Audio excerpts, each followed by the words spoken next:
अस्सलाम वालेकुम ट्रेडर्स, उम्मीद है आप खैरियत से होंगे। ये ओबॉक्स गोल्ड का daily forex market wrap up है। आज के इस वीडियो में हमारे एक्सपर्ट्स आपको कराएंगे लाइव ट्रेड्स और ये भी दिखाएंगे कि हमारे प्रीवियस ट्रेड्स का क्या रिजल्ट आया है। ट्रेडर्स, लाइव ट्रेड में जाने से पहले ज़रूरी है कि हम मार्केट का फंडामेंटल और टेक्निकल एनालिसिस करें। फंडामेंटल एनालिसिस में इस वीडियो में हमारे एक्सपर्ट्स आपको इकोनॉमिक कैलेंडर के साथ साथ ग्लोबल करंट न्यूज़ से अपडेट करेंगे और टेक्निकल एनालिसिस में चार्ट्स को स्टडी करेंगे और देखेंगे कि चार्ट्स में हमारे लिए क्या क्या प्रॉफिट अपॉर्चुनिटीज अवेलेबल हैं। तो चलिए चलते हैं हमारे एक्सपर्ट्स के पास और देखते हैं वो क्या कहते हैं।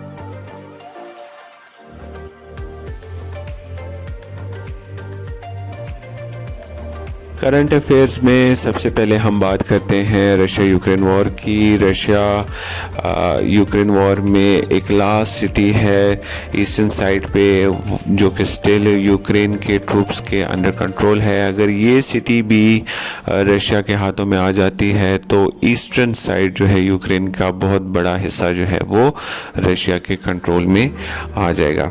इसके साथ साथ G7 की मीटिंग चल रही है। G7 की मीटिंग में चाइना के रोड एंड बेल्ट प्रोजेक्ट के काउंटर एक नया प्रोजेक्ट स्टार्ट करने का G7 प्लान कर रही है, जिसको partnership of global infrastructure and investment का नाम दिया गया है।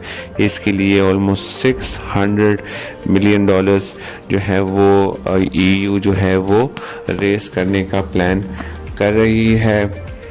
इसके साथ साथ ये रशिया यूक्रेन वॉर के शुरू होने के बाद पुतिन जो है पहली दफ़ा तुर्कमेनिस्तान और ताजिकिस्तान का विज़िट करेंगे।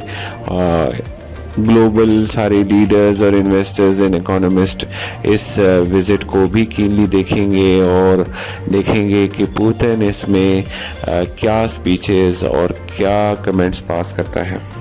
इसके साथ साथ US जो है इसी वीक में यूक्रेन के लिए मिसाइल डिफेंस सिस्टम का ऐलान करने का उनका सोच रहे हैं कि वो एक यूक्रेन को एक मिसाइल डिफेंस सिस्टम दें जो कि रशियन मिसाइल्स के अगेंस्ट उनके लिए काफ़ी करामत साबित हो सकता है।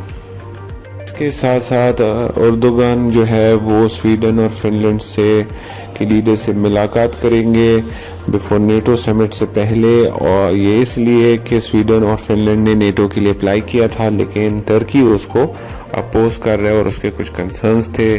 कंसर्न्स को रिमूव करने के लिए फिनलैंड और स्वीडन जो है वो टर्की से नेगोशिएट कर रहे हैं।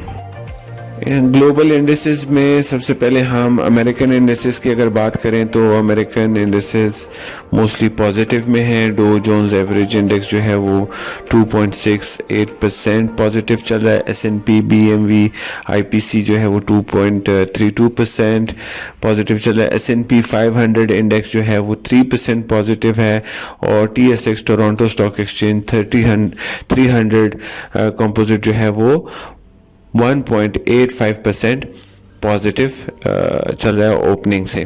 फ्यूचर्स में भी हमें पॉजिटिविटी नज़र आई है। डो जोन्स मिनी 5 जो है वो 0.05%, S&P 500 मिनी जो है वो 0.10%, S&P मिड कैप 400 पार पे चल रहा है और नैस्डैक 100 की फ्यूचर्स जो है वो 0.2% जो है पॉजिटिव ट्रेड कर रहे हैं ओपनिंग से।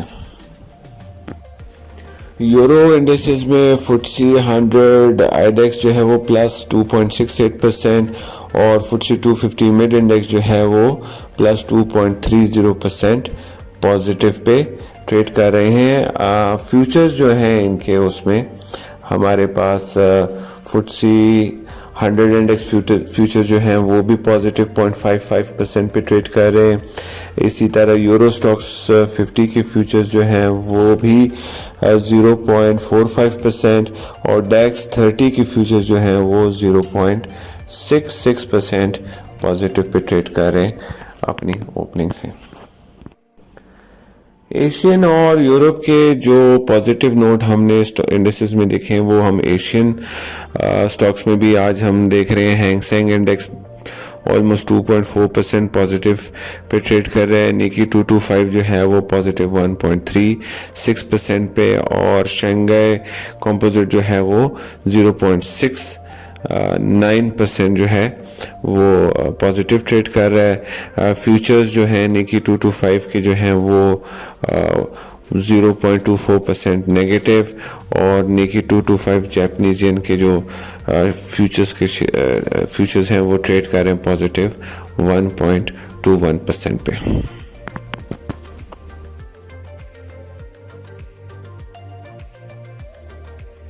इकोनॉमिक कैलेंडर में आज हमारे पास रिलेटिवली लाइटर डे है। सुबह हमारे पास बैंक ऑफ जापान का समरी ऑफ ओपिनियंस आया, यूरोजोन से ECB forum on central banking, and Germany में G7 का समिट जारी है।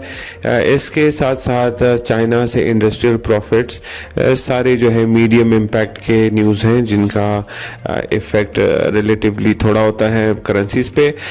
जापान से हमारे पास 10 बजे भी रिलीज़ हुए हैं coincident index final and leading economic index final. Leading economic index final जो है ये बेसिकली जापान का एक इम्पॉर्टेंट डाटा है जिसमें ये बताया जाता है कि डिफरेंट इंडस्ट्रीज़ में स्टॉक प्राइसेस और अकाउंट्स को और दीगर इंडिकेटर्स को कलेक्ट करके उसे एक इंडेक्स बनाया जाता है। इसमें तकरीबन 12 इंडेक्सेस इंक्लूड किए जाते हैं। इसका फिगर अगर ये ज़्यादा आ रहा होता है तो इसका मतलब है कि आने वाले महीने में इकोनॉमी जो है वो एक्सपैंड करेगी, और अगर ये फिगर जो है तो कम आती है 100 से नीचे आती है या प्रीवियस इंडेक्स का मतलब है कि इकोनॉमी आने वाले मंथ में, याद रखिएगा कि ये आने वाले मंथ के लिए ये इंडेक्स हमें बताता है। तो ये 100.8 था और एक्चुअल आज जो रिलीज़ हुआ है वो 102.9 है। दैट मीन्स कि आने वाले मंथ में प्रोबेबिलिटी है कि जापान की इकोनॉमी एक्सपैंड करेगी। इसके साथ 5:30 पे हमारे पास जो इम्पोर्टेंट न्यूज़ है वो durable goods orders month of month. Durable goods वो गुड्स होते हैं जिनकी लाइफ 3 साल या उससे ज़्यादा होती है। इसमें टीवी, फ्रिज, सोफ़ा, ये सारी चीज़ें जो कि जिनकी लाइफ 3 साल से ज़्यादा होती है उनके ऑर्डर्स का ये इंडेक्स, ये डाटा हमें चेंज बताता है कि उन प्रीवियस मंथ से, बिकॉज ये मंथ ऑन मंथ है, प्रीवियस मंथ में अप्रैल से मई में क्या चेंज, कितना चेंज आया है। तो अगर ये चेंज ज़्यादा होता है इसका मतलब है कि ये गुड्स का ऑर्डर्स बड़ा है, और अगर ये परसेंटेज कम आता है तो इसका मतलब है कि ये गुड्स के ऑर्डर्स में कमी आई है। सब्सिक्वेंटली ये इकोनॉमी के लिए ये डाटा इसलिए इम्पॉर्टेंट होता है कि इससे हमें ये अंदाज़ा होता है कि जो स्पेंडिंग है कंज्यूमर की वो ड्यूरेबल गुड्स के बारे में के लिहाज से बढ़ रही है कि नहीं। ऑब्वियसली ये भी इकोनॉमी के इम्पॉर्टेंट पार्ट्स होते हैं, इसलिए अगर ये बढ़ रहे हैं तो वो इकोनॉमी के लिए ग्रोथ या एक्सपेंशन को इंडिकेट करती है। लेकिन अगर ये कम आ रहा होता है तो इसका मतलब है कि ये नेगेटिव या कंट्रैक्शन को इंडिकेट करती है। तो ड्यूरेबल गुड्स ऑर्डर जो है प्रीवियस 0.4% है, फोरकास्ट 0% है। फोरकास्ट किया जा रहा है कि कम होगा ड्यूरेबल गुड्स का order. Durable goods order excluding transport, ठीक है, गाड़ियों को हटा के, व्हीकल्स को हटा के जो डाटा आएगा प्रीवियस 0.3% है, फोरकास्ट भी 0.3%। देखेंगे ये न्यूज़ कैसे आती है और इसका इफेक्ट US डॉलर पे क्या रहता है। इसके अलावा हमारे पास 7 बजे pending home sales year on year, ठीक है, वो होम सेल्स जो है वो उसका परसेंटेज बताता है प्रीवियस मई से इस मई तक, और ये प्रीवियस 9.1% था। देखते हैं कि आज के दिन में ये न्यूज़ क्या आती है। अगर हम कल का डाटा देखें तो कल हमारे पास 5 बजे ECB फोरम जो है वो उसका दूसरा दिन होगा। जर्मनी के समिट का भी कंटिन्यू होगा, उसका भी दूसरा दिन। 11 बजे हमारे पास JFK कंज्यूमर कॉन्फिडेंस है, ये भी जर्मनी का है। JFK कंज्यूमर कॉन्फिडेंस जो है ये ऑलमोस्ट 2000 लोगों से 14 साल की उम्र से अबव के लोगों से ये एक सर्वे किया जाता है, जिसमें इनकम एक्सपेक्टेशन, सेविंग्स, स्पेंडिंग, इस सारे के रिलेटेड सवाल होते हैं और इसका जो है -100 से लेके 100 तक इसको गेज किया जाता है और 0 जो है वो इसका एवरेज होता है। तो दैट मीन्स कि अगर 0 से नीचे आता है तो दैट मीन्स कि कॉन्ट्रैक्शन है या कमी आ रही है कॉन्फिडेंस में, और अगर पॉजिटिव जाता है या 0 से ऊपर जाता है दैट मीन्स के एक्सपेंशन हो रही है। तो ये प्रीवियस -26 था और फोरकास्ट -27.7 आ रहा है। दैट मीन्स के JFK कंज्यूमर कॉन्फिडेंस सर्वे के मुताबिक जर्मनी की जो इकोनॉमी है उसमें कंज्यूमर कॉन्फिडेंस जो है वो कम होने का या कॉन्फिडेंस का वीक होने के इंडिकेशंस हैं। फिर 1 बजे हमारे पास प्रेसिडेंट लगार्डे की स्पीच है और बैंक ऑफ इंग्लैंड से भी स्पीच है। ये हमारी कल की वीडियो में हम इसको कवर कर लेंगे।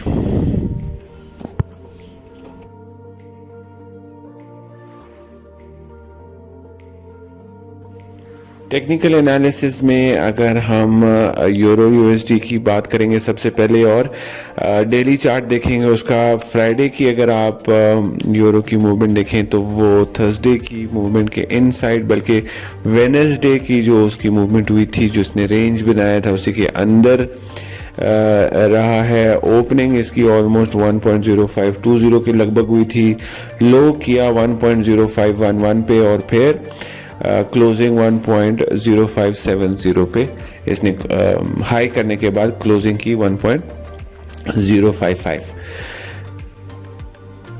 आज अभी वो ट्रेड कर रहा है 1.0570 पे। अगर यूरो USD का डेली चार्ट में हम थोड़ा सा जूम आउट करके देखें तो ये जो लॉन्ग टर्म की इसकी एक नेगेटिव ट्रेंड लाइन आ रही है, ये इसको कैप कर रही है ऊपर जाने से, और जो कुछ पिछले घंटों का जो है वो ये पॉजिटिव लाइन ट्रेंड उसको कैप कर रही है, नीचे सपोर्ट कर रही है नीचे जाने से। सो बेसिकली देखेंगे कि आज यूरो USD इसको कौन से साइड पे ब्रेक करता है और फिर उस साइड पे मूवमेंट कंटिन्यू करता है।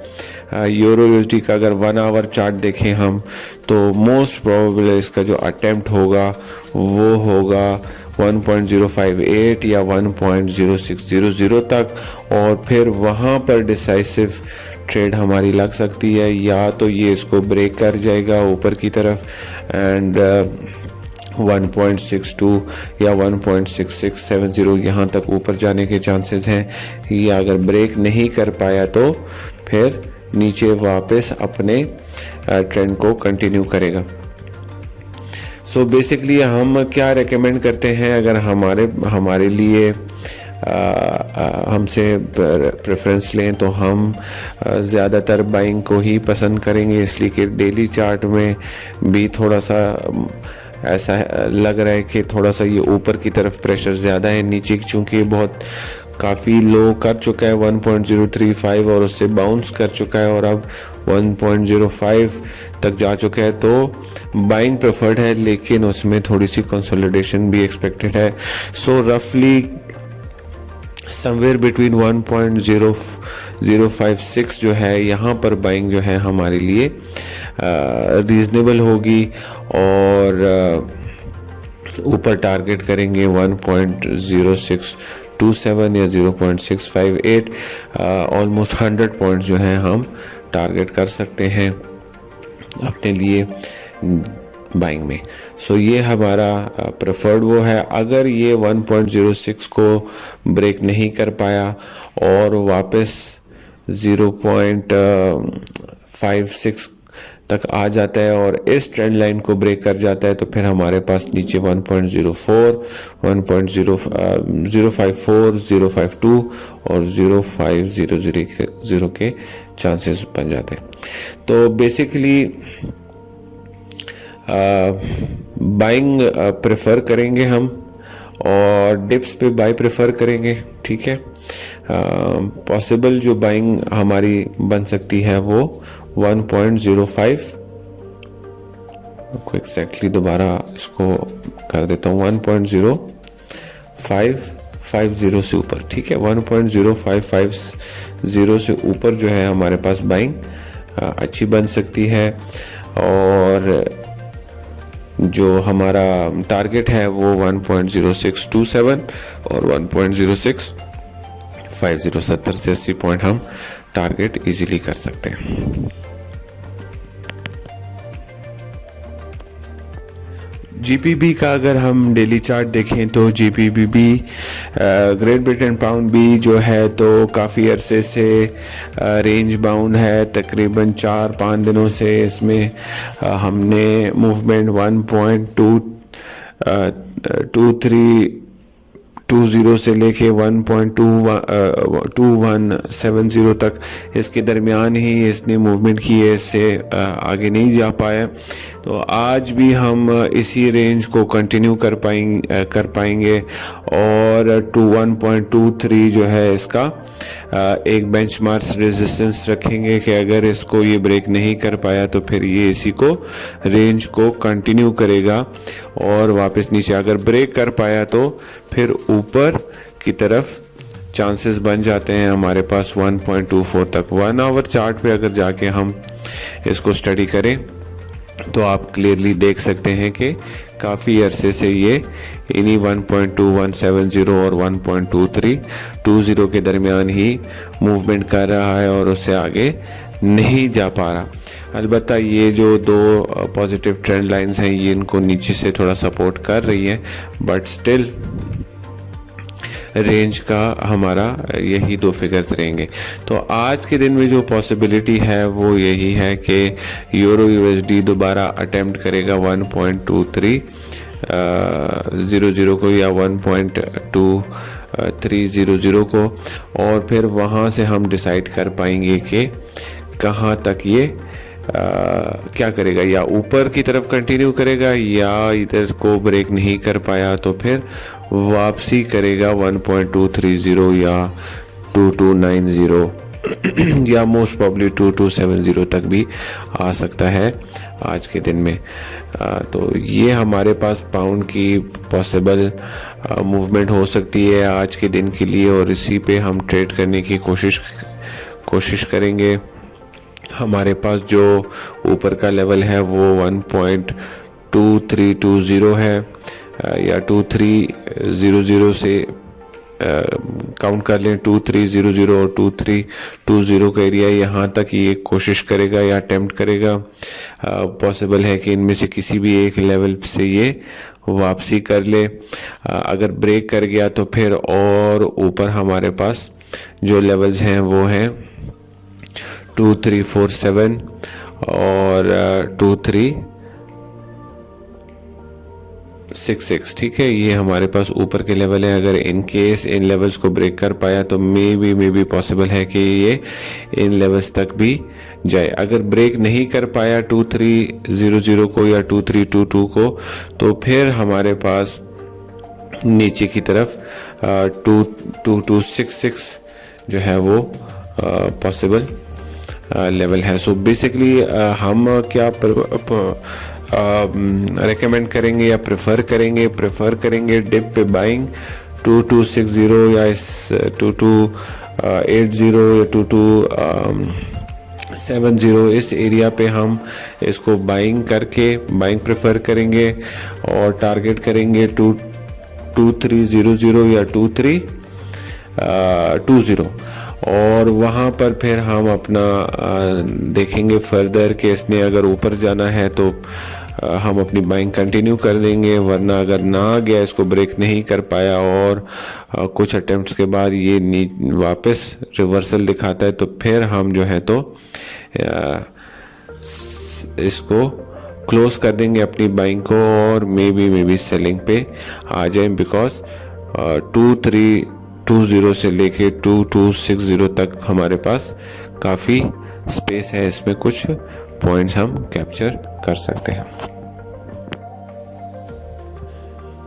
गोल्ड की अगर हम डेली चार्ट की बात करें तो गोल्ड भी कंसोलिडेट कर रहा है ऑलमोस्ट 13 जून से, और 10 मई से उसने 1870 को ऊपर क्रॉस नहीं कर पाया और नीचे 1800 से नीचे क्रॉस नहीं कर पाया। सो हम यही अपना रेंज रखेंगे, अजम्पशंस करेंगे कि गोल्ड जो है अभी किसी एक डायरेक्शन में नहीं ट्रेड कर रहा, बल्कि अपने इस रेंज को कंसोलिडेशन को कंटिन्यू करेगा।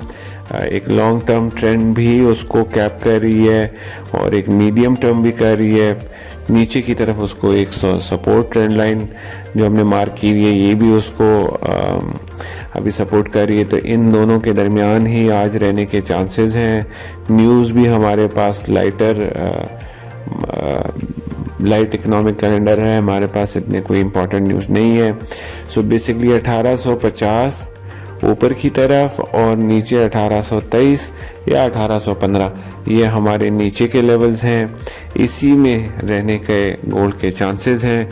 अगर हम 1 आवर का चार्ट देखें गोल्ड का, तो आज की पॉसिबल जो ट्रेड सेटअप है वो अटेम्प्ट है 1839 या 1840 को, और फिर यहाँ से हम देखेंगे कि ये ऊपर की तरफ जाता है, अपना 1847 या 1850 को अटेम्प्ट करता है, या नीचे की तरफ ब्रेक कर जाता है, उसको होल्ड कर जाता है इस लेवल को, और वापस नीचे की तरफ आके अपने कंसोलिडेशन को कंटिन्यू करता है 1830, 1827, 1823।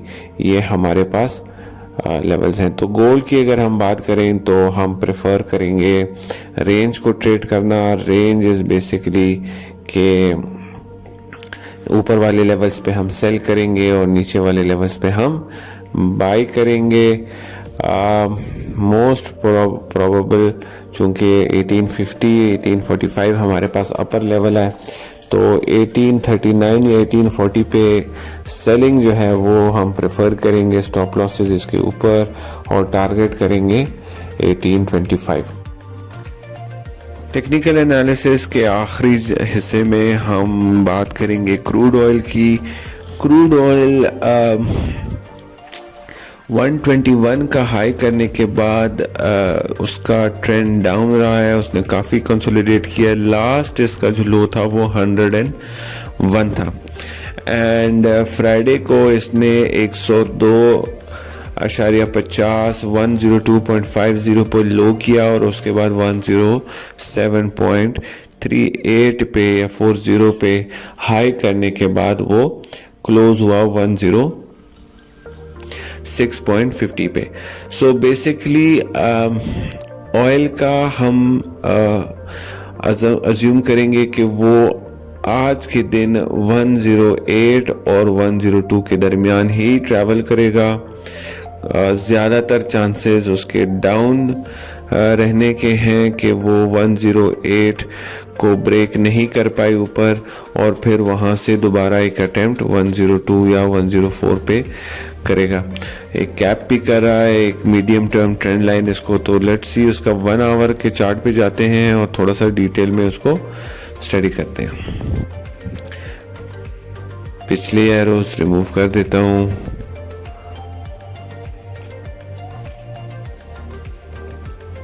ओके, सो ऑयल की जो पॉसिबल लेवल्स हैं जो उसको रेजिस्ट कर सकते हैं ऊपर जाने से, वो 107.50, 106.73 ये लेवल्स इसको ऊपर जाने से रेजिस्ट करेंगे। देखते हैं कि ये लेवल्स इसको होल्ड कर पाते हैं या नहीं। सो बेसिकली यहाँ से ऊपर 107.50, और अगर इसको ब्रेक कर गया तो 108.48। ये दो लेवल्स क्रूशल हैं। इनसे हमें अज्यूम करेंगे कि स्पेकुलेट करेंगे कि यहाँ से इन दोनों में से किसी एक लेवल से ये वापस अटेम्प्ट करेगा 104.45 पे, या 108.48 से, या 107.51 से। इन केस इन दोनों को ये ब्रेक कर पाया तो फिर ऑब्वियसली हमारे पास जो नेक्स्ट लेवल है वो 110 का है। 110 इज़ अ क्रूशियल लेवल। तो अगर 108 को भी क्रॉस कर गया तो फिर ऑयल जो है वो 1010 को टच कर सकता है। याद रखिए कि हम WTI स्पॉट के चार्ट पे एनालिसिस करते हैं। ब्रेंट और फ्यूचर्स की प्राइसेस $1-2 का डिफरेंस रहता है। मूवमेंट प्रोपोर्शनेट रहती है, मतलब एक ही जैसी मूवमेंट होती है। अगर स्पॉट में ऊपर जाते हैं तो फ्यूचर्स भी ऊपर चले जाते हैं, या ऊपर अगर फ्यूचर्स चले जाएं तो स्पॉट में भी आप वही मूवमेंट देखते हैं। सिर्फ प्राइस में $1-2 का डिफरेंस रहता है, नंबर 1। नंबर 2, ग्लोबली ऑयल, आजकल ग्लोबल सिचुएशन सबसे ज़्यादा इफ़ेक्ट जो है उसका ऑयल और डॉलर पे है। तो ऑयल के लिए टेक्निकल एनालिसिस वैलिड होती है, शॉर्टर टर्म के लिए काम चल जाता है उससे, लेकिन लॉन्गर टर्म आप उसमें नहीं रह सकते। थोड़ी सी भी ऑड न्यूज़ आ जाए तो पूरे टेक्निकल एनालिसिस को ऑफसेट कर सकता है। ट्रेडर्स, आज की वीडियो के लिए बस इतना ही। हमारी कंपनी ओबॉक्स गोल्ड जो है वो पाकिस्तान मर्केंटाइल एक्सचेंज की मेंबर भी है और SCCP से एज अ ब्रोकर रजिस्टर्ड है। हम फॉरेक्स ट्रेडिंग में free of cost trainings provide करते हैं, सिग्नल्स प्रोवाइड करते हैं और रिसर्च मटेरियल प्रोवाइड करते हैं। अगर आपको फॉरेक्स ट्रेडिंग्स के हवाले से कोई भी इंफॉर्मेशन चाहिए तो आप नीचे दिए गए हुए नंबर पर रब्ता करें।